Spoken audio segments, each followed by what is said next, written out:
Welcome to Life Design Diaries, the show for anyone who wants to design and live the lifestyle they desire. Now, one platform that can help financially support this is Amazon.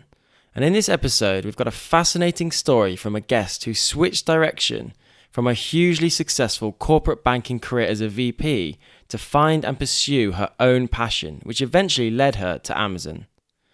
Irina Balyurko is an e-commerce strategist who helps product-based brands launch and thrive on Amazon.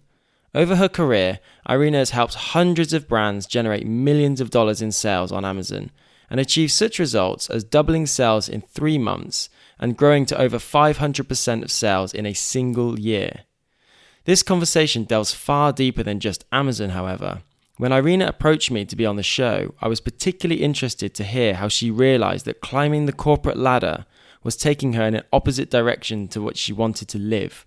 She took the decision to leave her prestigious role and go traveling with her husband and at the time 18-month-old son. In this conversation, we dig into Irina's story, how she evaluates risk, what it's like traveling with such a young son, and how to truly stand out and be successful on Amazon. I really enjoyed this talk and hope you do too. So please enjoy my conversation with Irina Balyurko. Hi Irina, thank you for joining us on our show. Great to be here, Russ.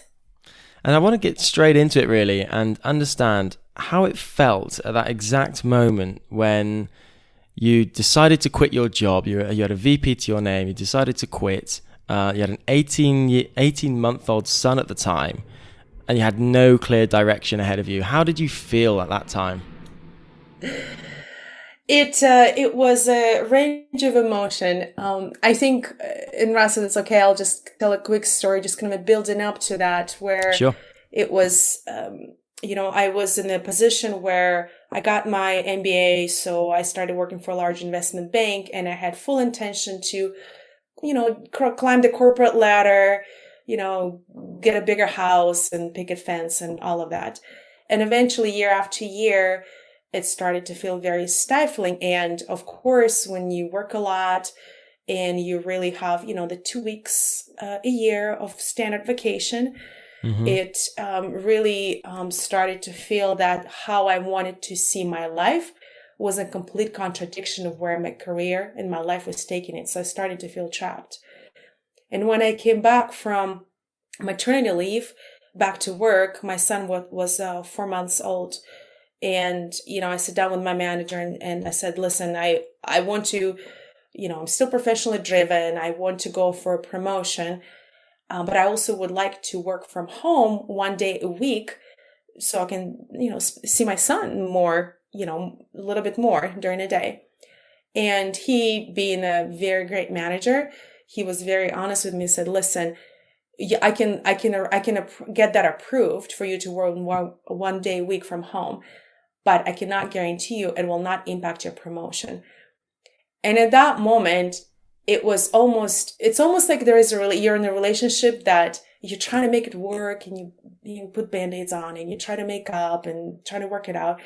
And that I realized that I will never be able to reconcile how I want my life to be with what I can achieve in the corporate setting.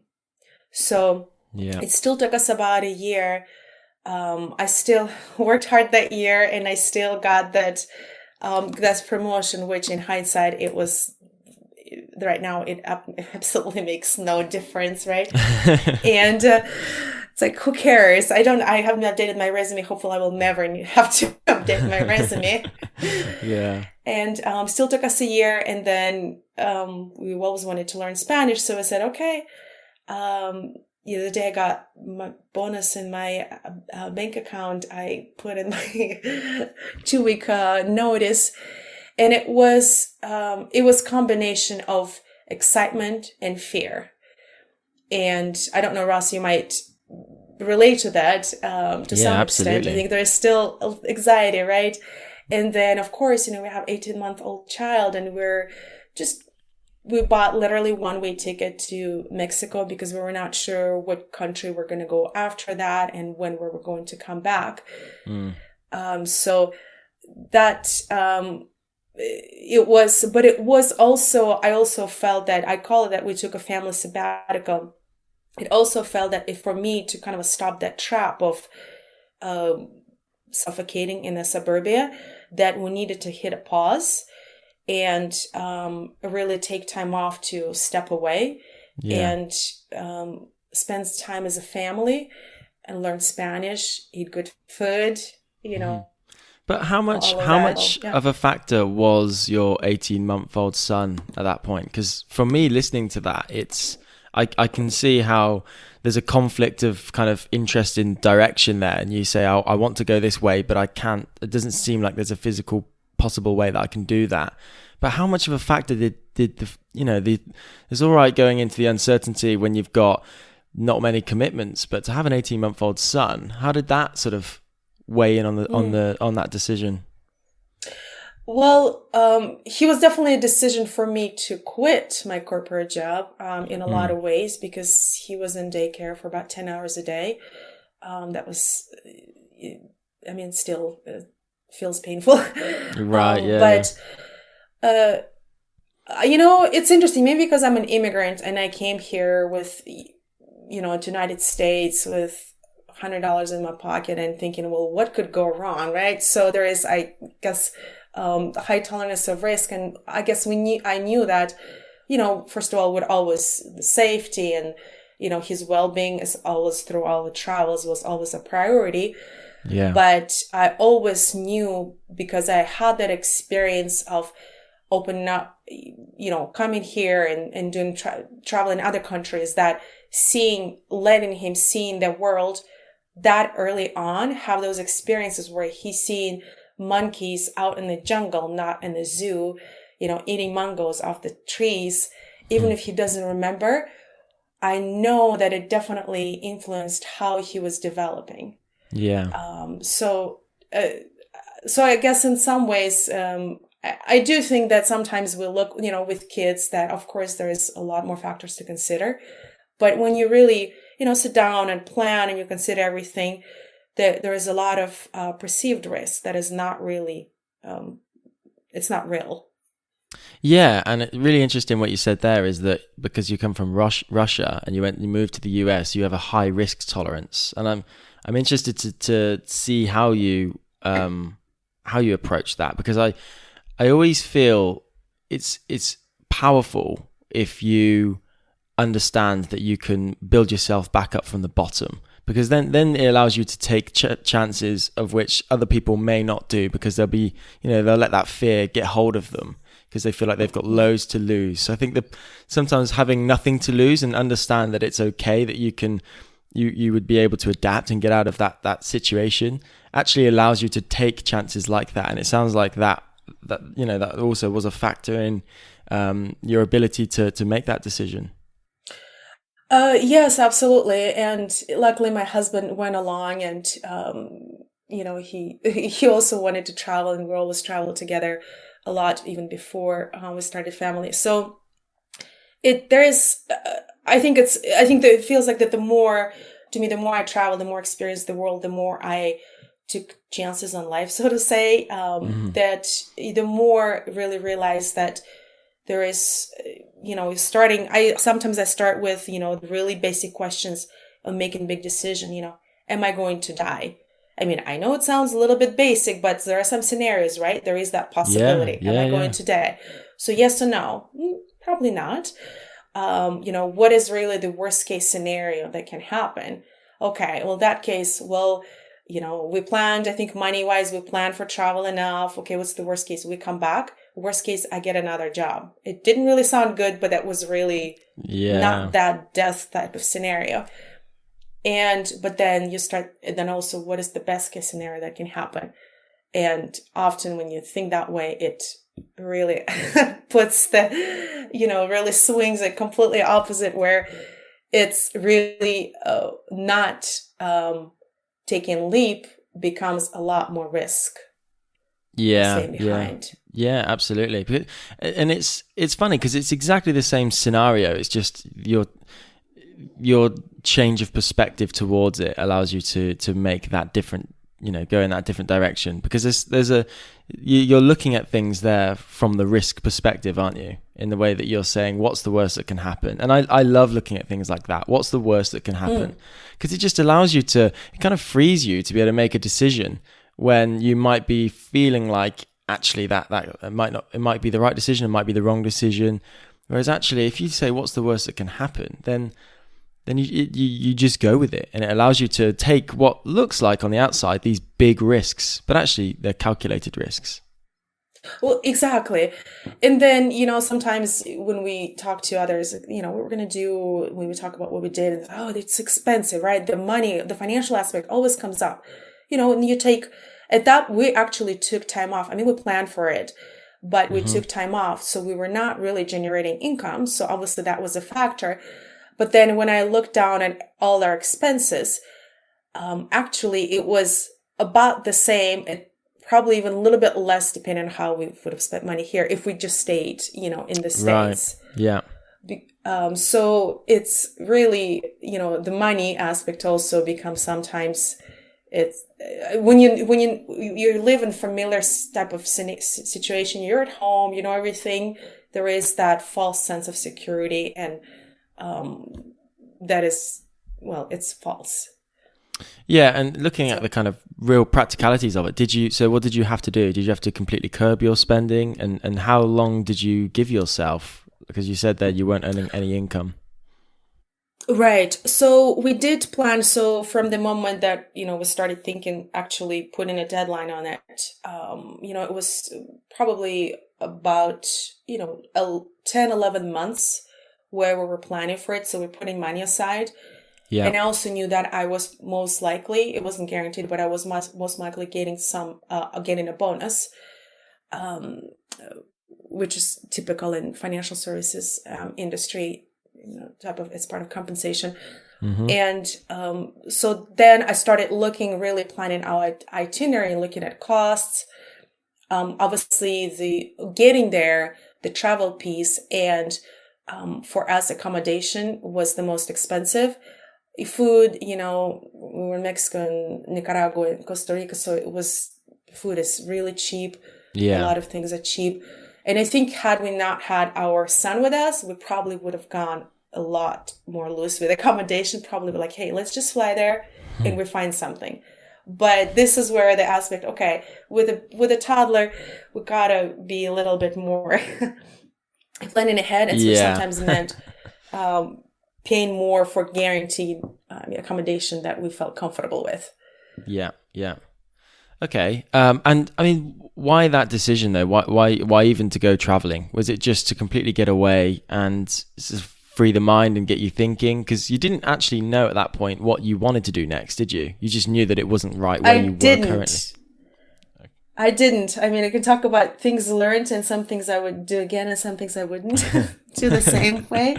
Yeah. So it was a little bit. So, when you in my world, when I, in my head, my thought process, okay, when somebody thinks about making a big life decision, big life change, I see it as a push or pull direction. Push meaning that you're escaping from something, right? You're running away. And pull is that when you really want to do something, you're compelled to do something and you're moving towards that. And in my scenario, it was a little bit of a push where I knew I wanted something different, but I wasn't sure what. So it was element of, well, first of all, we wanted to do Spanish immersion classes. So we went to Mexico many times, tried to learn Spanish, and just said, okay, we need to spend more time and actually go to school there to actually get to some level of Spanish. Mm-hmm. So that was one. And second was to recharge and to really put, take time as a family and step away and think about, okay, what's next? Yeah. But how long did you say were you planning and saving for? A good number of months, 10 months, did you say? Yeah, it was about 10 months, right? So were you desperately trying to also figure out then exactly what you wanted to do? Because I guess traditional advice is that you wouldn't leave your job until you had another one lined up, or another career direction lined up, is kind of what most people would say is the sensible approach. So is that what you were doing as you were saving? Were you also trying to find what your career path was? You know what, Ross? Actually, no. And this is one of the things where if somebody said, hey, listen, I want to do something similar, my advice would have been started while you still have a job, starting put some practical steps into it. So I was consuming a lot of, podcasts and a lot of information because I just started discovering online world. And, when you start, it's a little bit deer in the headlight kind of look where there's so many things you can do. And it was constantly consuming all types of information. And I think it also, between working 55 hours a week and having a little boy and I simply felt I didn't have time. Yeah. I think in hindsight, of course, in hindsight, well, I should have started putting something into place even before we had kids, because that would have been easier. But it did doing it this way where, okay, really cutting the cord and then taking time off without income and then having to figure out somewhat fast when I'm going to the next, it definitely put pressure. Yeah. It definitely put pressure. It worked out fine. But I think if I did something again, I probably would have started dipping my toes while still having something in place. Yeah. Whether it's, income or job wise. Yeah. And I guess it was just very unfamiliar pressure as well, because as you went self-employed, I'm sure a lot of people can sort of point to experiences where they've tried something and that not worked. So they've almost found themselves back in that situation of what do I do now? Except they've kind of already signed up for that direction, that level of uncertainty. Whereas you kind of went from a very certain role within your career path straight into that. Okay, what do I do now with no real direction there? Yeah, I'm going to say a few things here because that was one, lessons learned as an entrepreneur. And some start right away, they start their business and they go from one to another and perhaps never have a job, right? But I think going from 9, well, it was more like 7 to 6 type of, a job to having business, it was definitely, I was pretty good at what I did at my job and I progressed well and I felt I was successful. So I assumed I would be able to transfer the same level of accomplishment and progression and achievement into running my own business. And that was not the case. So there were definitely a lot of, you mentioned, Russ, already, lack of structure, right? So yes, you are your own boss is good on the surface, but it also means, it's all of your accountability. You right in the beginning, you do everything yourself and you structure your day, which is, again, a lot of responsibility. So how do you set things, how do you set goals? That was really a rude awakening. And it took me some time. I went through some hard times where I felt like a complete failure. And there were moments where to be honest, that I thought, okay, maybe it was not the right thing to do. And were there many of those moments? There was probably there were some. I think later on, this is where I also started doing a lot of personal development and recognizing, and I did a lot of mind change shifts from, failure is, okay, again, the standard definition of failure is the society that puts on us, right? It's actually, to me, failure is when you're not trying, right? Or when you're not making progress. So when I started approaching everything that I did, okay, it's a try. It's another dot, right? So to say, on a journey. Yeah. And as long as I move forward, as long as I learn, and as I get data, I learn, I analyze, I make decisions based on that. There is another step and another step. Then it got a lot easier and I got a lot more resilient. But that was definitely going, being successful in corporate to me didn't translate, at least in the beginning, being successful when you around went business. And what was there may be loads of things here, but what can you pinpoint what was missing? What type of skill set was missing? Oh, that's a great question. I think probably there was an element of structure. There was an element of structure where there was, and also, where, okay, here I am on my own. I need to figure out what to do, how to do it, how to set projects. And the irony was that I did a lot of project management in corporate world. But again, it was all within infrastructure. Yeah. So, and, building software systems is not the same as managing yourself. And the second piece was actually support network. I didn't realize, I was fortunate, as though, it wasn't really, ended up not being corporate career was what I wanted, but I was really fortunate to have great managers along the way, a great team to work with. And then I felt isolated. There was no water cooler conversations. There was no even talking to your manager, talking to your peers. There was no going to lunches. And that was another, and I didn't really realize that was it in that moment. But later I realized that's really what made me feel a lot of times, just, I don't know, straight down depressed, at times. Yeah. But once I realized that, then I started seek out, building connections. And it also, yes, I had friends, but also a lot of them were in that, having a job world where, it's really hard to explain what you're going through, what your life is like to somebody who is, they're living a standard 9-to-5 world. Yeah. Because it can be very lonely, can't it? Like you say, all of a sudden you are on your own. You got no employees, no kind of direct people that you work with. It's like up to you to just be on, work by yourself, which might be very, very unfamiliar.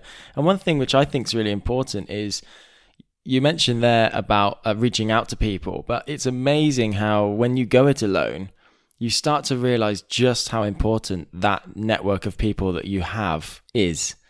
And I would say for anyone that's looking to make that transition, or just in anything they do, any bit of life that they are in, just to make those connections, because you just never know. It was fascinating how some people who I would have been spoken to randomly, I don't know, 5 years ago, have now resurfaced in some form or another, and have helped us, or been a good contact to introduce us to someone else. And you just don't think at the time that person, you may not even think you're going to see them again, because I think you don't realize just how important it is to have those connections.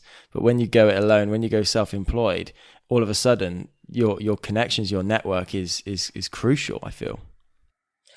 You're absolutely right. And it's funny that you say, okay, somebody that you met maybe 5 years or surfaced, because it's true. And sometimes I feel that, not to get too woo-woo, but, if you have a desire or a need that you want to kind of put out to universe, so to say, then I've noticed that there is something, let's say I want, or a relationships I want to create. And all of a sudden people come out from, seems like nowhere, that from the past, that really becomes the right type of conversation, the right relationship, or help or advice at the right time, right? Yeah. So absolutely. It's I started to make a lot more conscious effort on connecting with people, because I realized that if I don't do that, I'm just going to drown by myself.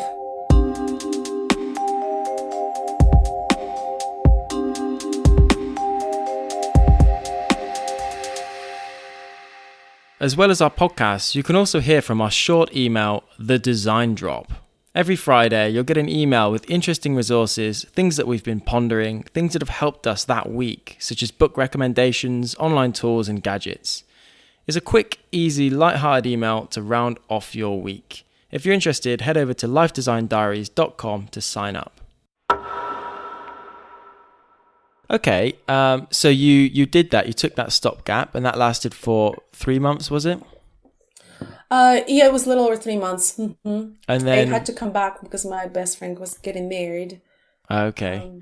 So And then what did you eventually find? What are you doing now? so right now I help brands grow on Amazon. And the interesting thing is that, so we're back in the States. I got to figure out, okay, I don't want to go get a job. What do I do? I didn't really want to do what, I could have done again, business analysis, project management, even as a business owner, but it just didn't appeal to me. Yeah. And I literally heard a podcast, and I don't remember where somebody was talking about selling on Amazon. And I already dabbled a little bit, just selling here and there, eBay, Amazon. It wasn't anything serious. And I thought, this sounds really interesting. So I dove into that. I had some money that was still left from when we saved. That was my startup capital. And then I went, actually, first it was arbitrage route, then I moved to wholesale model. And then it actually started going to consulting round because there's so much need for already existing brands that don't know Amazon. Yeah. They need help. And that actually right now has become my main income generation, is where I manage a portfolio of brands on Amazon. Okay. So that's And you're still but you also still have your own products that you're selling directly on Amazon. yes, it's a wholesale again. Unlike you, I didn't go the private label route. There's pros and cons, as you know, and I think at this point, because I have seen so many brands been working, inside out, it's almost like waiting for that perfect boyfriend, girlfriend. And even though, everyone you date, you always find something that you don't like, then you can just settle. So that's kind of how I feel. But I think I do find, I realize that I'm actually good at taking existing business and looking and identifying gaps and seeing what will work on Amazon and what will not, and what needs to happen to give them the best ROI. Yeah. And Yeah. The fact that I have diversity of brands to work with and see what they do and great products that they work with, that's what I really enjoy that. Yeah, yeah, okay. And for an individual then, that this may be their podcast, that they're hearing about Amazon for the first time. What are the ways in which you said about selling private label, but what are some of the ways in which people can sell on Amazon?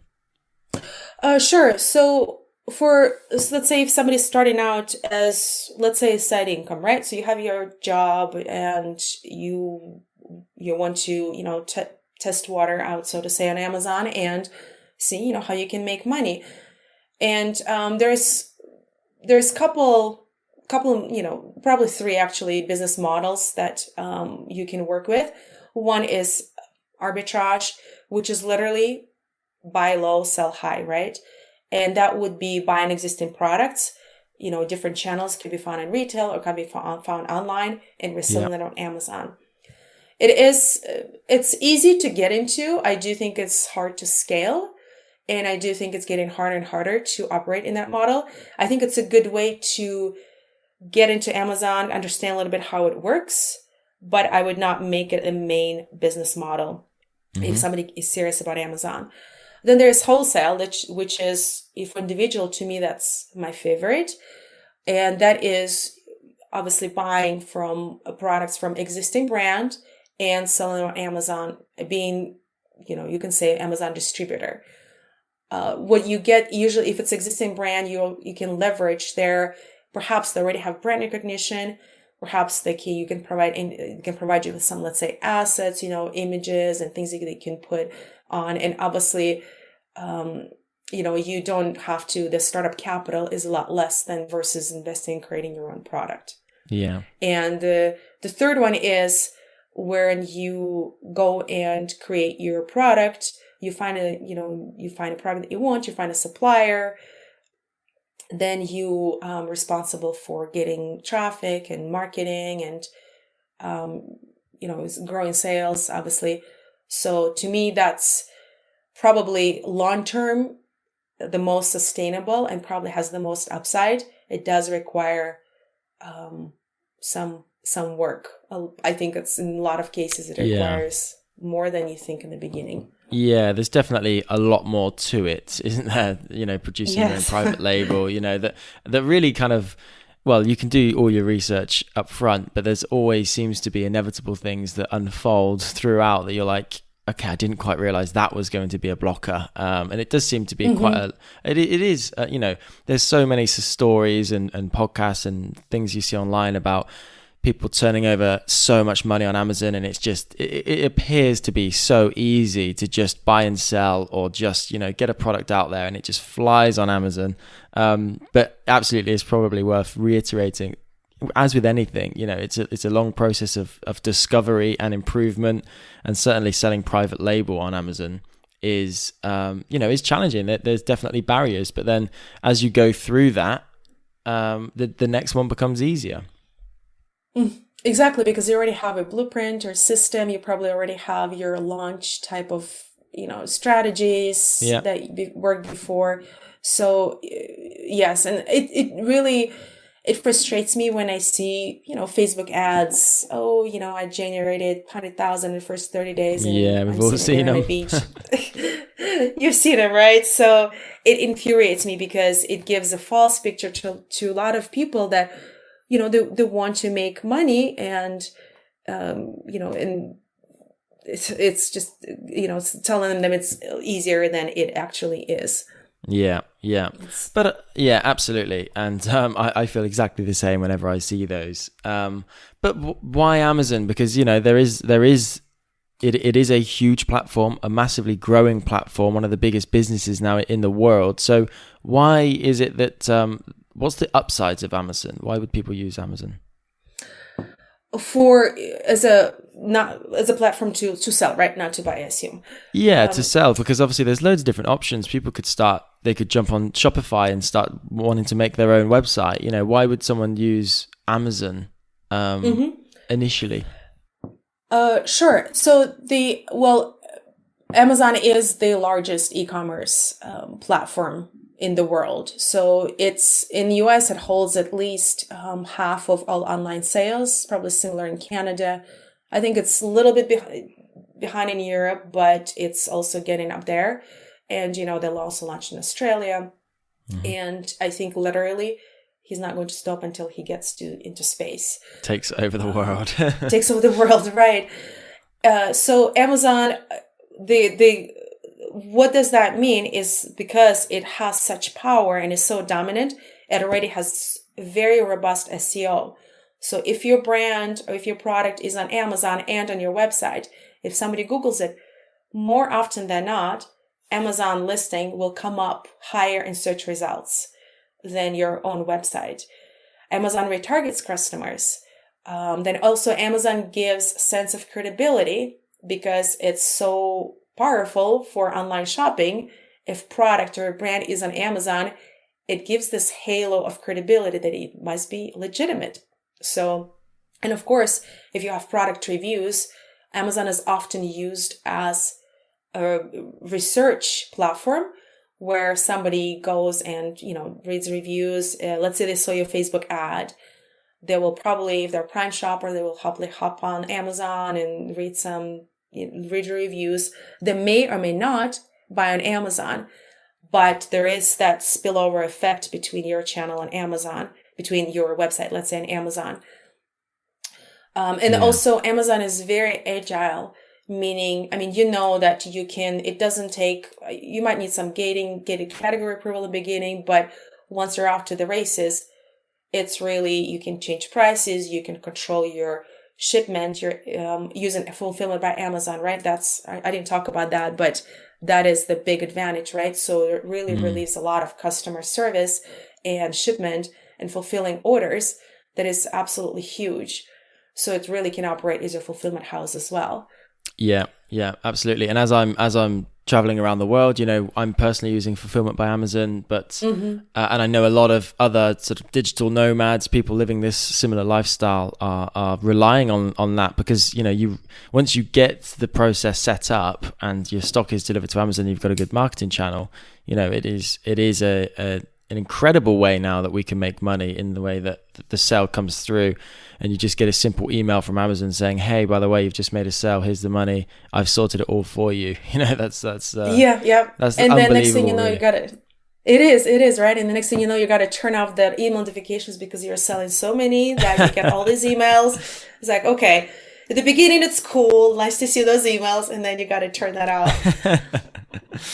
Yes. And what makes an Amazon listing different? Because the thing is, there's so many, I mean, like you said, Amazon is the biggest e-commerce platform now, but there are so many people selling on Amazon. So how do you differentiate yourselves if you're bringing out a product? Is it just by getting your listing right? Is it focusing on the product? What's a kind of key piece of advice really to cut through and position yourself so that you actually receive that traffic and get those sales? Mm-hmm. I think, Russ, the foundation actually has nothing to do with Amazon. And again, I learned that through experience working with so many brands getting launched and growing sales. So the first step is to really get your brand story right, to understand who you are. And when I say brand, it could be one product, right? But you're still a brand. Yeah. To get it right, to get the differentiation, to really think about it, what makes you different. If possible, create a brand story behind it. Because I also have noticed that, especially with the younger generation, that they're tired of widgets, right? They want connection. They want to buy products that mean something.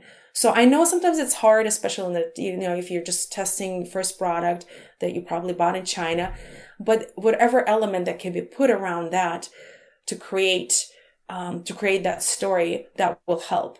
Yeah. So often I actually have existing businesses. I have for new clients, the intake form where I ask a number of questions about brand, and I see gaps where I also find it interesting that Amazon, if you're strong at something, it really amplifies it just because of the power of the platform. But if you have any gaps, it's going to drag you down a lot faster than somewhere else. So things like, okay, what can you say? We're the only ones that can do, ... And that's a hard sentence to finish, right? Because what makes absolutely you different? That is the difficult essence, isn't it, of finding that magic, really, that kind of it is. But once you get that, that's the that's what drives, that's what really stands you out. It's a really good point.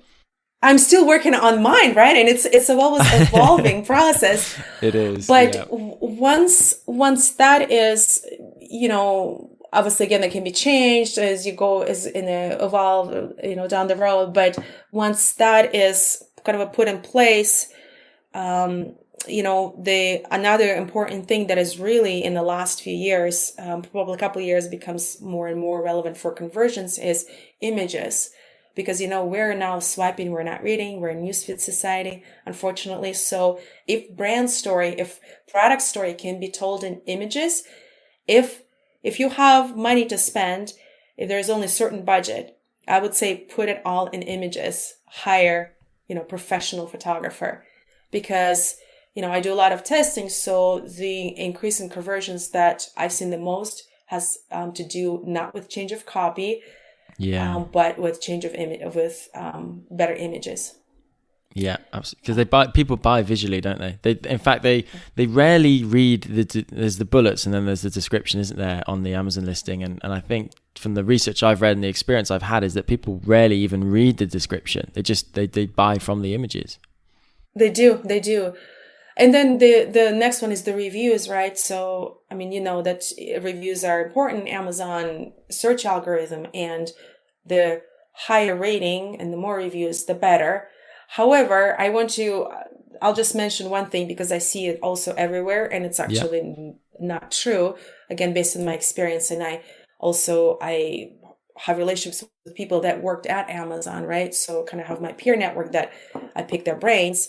And we just exchange our experiences, that yes, you want to have more reviews. However, you get to certain critical mass, and it doesn't have to be high. It could be only 20 or 30 reviews. And that's where the rating of your reviews becomes more important than actual quantity. And rating, I like to see 4.5 and above. Yeah. But there's sometimes, especially if you're doing research for you look at competition. Oh, this guy has 500, this is 1,000, and but then sometimes you look in the first page, right, and you'll see a guy with 17 reviews be on higher in the results than 500 good reviews. Yeah. So that I just want to say that is encouragement that it's not really the chasing the more and the more reviews. It's keeping that rating really, really high and clean. That's really becomes more important. Yeah. Okay, interesting. And one thing I just want to highlight there is you mentioned how to differentiate yourself, and it's to find that story. And you said you're still looking for yours. Now, I would say completely echo that, because it is an evolving process, isn't it? But I think it is, right?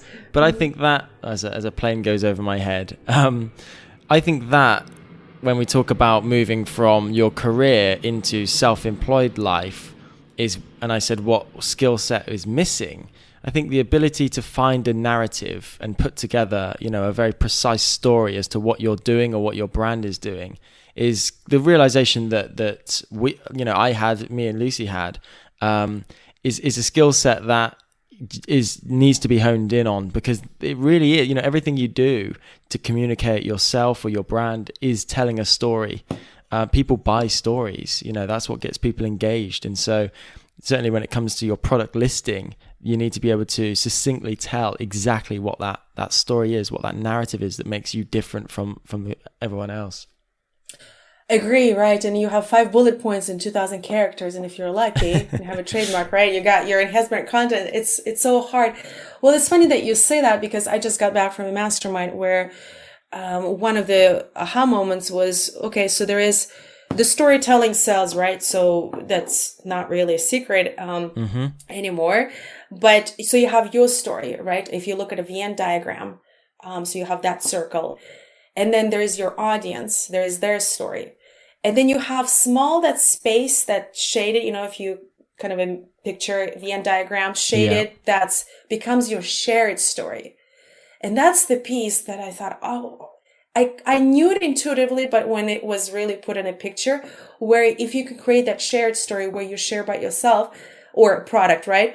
But it's relevant to your audience and creates the connection, and it becomes your shared story. That becomes like a glue, between your potential customer, your audience, and yourself or your product. And that's the piece that, I keep writing pages after pages of my story and reinventing myself. And, and really, like you said, I used to be I would hold back actually the fact, because I felt a little bit of an imposter syndrome, where I am now, operating and I consider myself a thought leader in a space that I didn't really know much about 5 years ago. So I would downplay the fact that, okay, I work for Goldman Sachs and then really has nothing to do with Amazon. But then I realized that there were skills that I learned from that job, from that career actually, that make me different. For example, I ask questions that when I ask, because I did business analysis, so gathering requirements. So I ask very good questions that to pull things out of my clients that they think are not relevant, but they will be. So I think honing on that as well it's kind of interesting process, leveraging what you did before. And I think for anybody going from 9 to 5, right? If there is that fear of, okay, I want to do something that has nothing to do with that, actually there is more transferable skills that you think. So don't, I totally agree. I mean, everyone's got a story, haven't they? It just needs pulling out. It needs refining and testing as well, and just seeing what kind of works and resonates with people to try and find where that, as you said, the middle of the Venn diagram fits, depending on what audience you're talking to. It's definitely not something which I think you can just come up with and then that's it. It is a constant evolving process. Agree. Okay, so I want to ask you a couple of rapid fire questions now. And the first one is, what's your most recommended book? Yes, those are always a hard one because it depends on a phase of life. One of the books that I read recently and actually is sitting on my desk right now, it's called You Are a Badass by Jen Sincero. So it's her last name is Sincero. And the subheadline is How to Stop Doubting Your Greatness and Start Living an Awesome Life.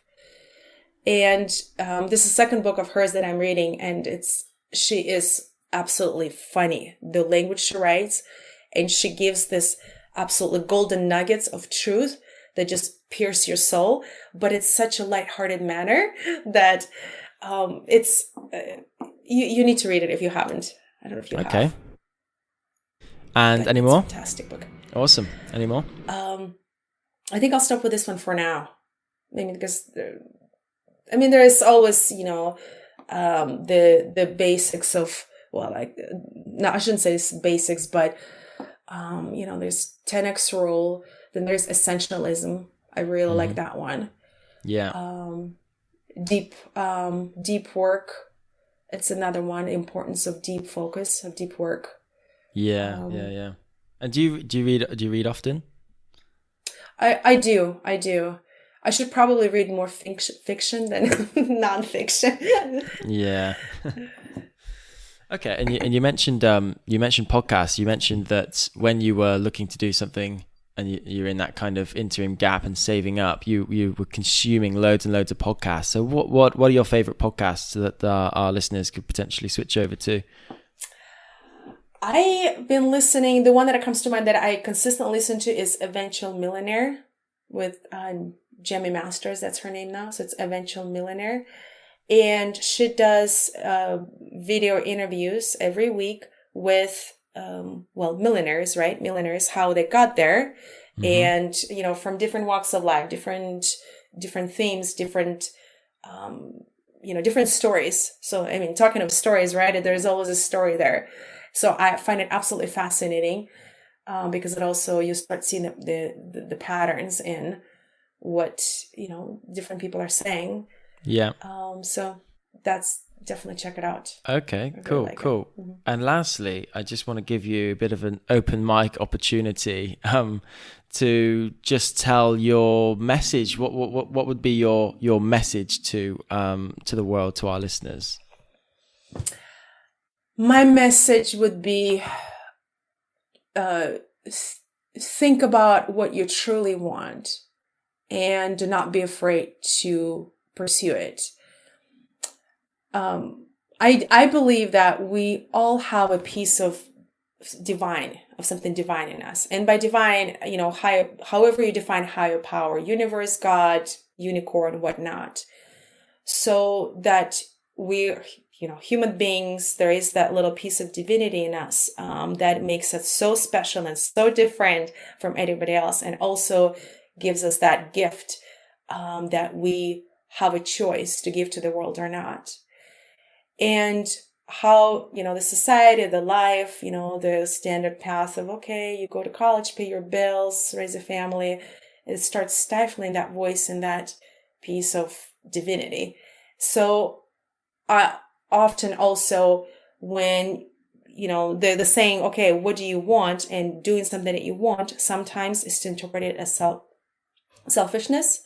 And it took me a long time to realize that actually it is responsibility to figure out what you want, because that is probably your best chance to open up and to make the most impact on the world. So it's quite the opposite of selfishness. So that would be my message. And it doesn't matter what it is, if it's, I don't know, going to jungle or, riding camels or saving kids in Africa or buying a private jet. It doesn't matter, right? It's important just being honest and figuring out what you want, because that can set you on an amazing journey. I feel like I have been on an amazing journey. And I know it's only the beginning. And I think it all started when I dared to really think about what I want, how I want my life to be, and start working towards that.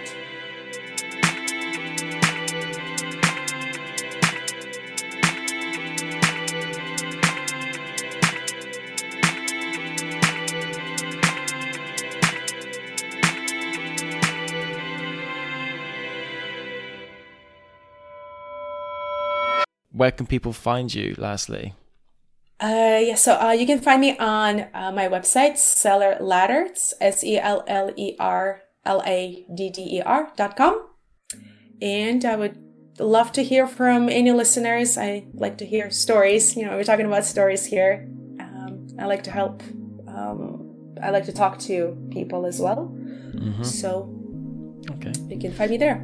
Cool. And as always, I'll put all of the links, link to Seller Ladder, the books, the podcasts in the show notes. So anyone listening to this can head over to our website, lifedesigndiaries.com, or just the show notes, and click through and find you there. Thank you, Ross.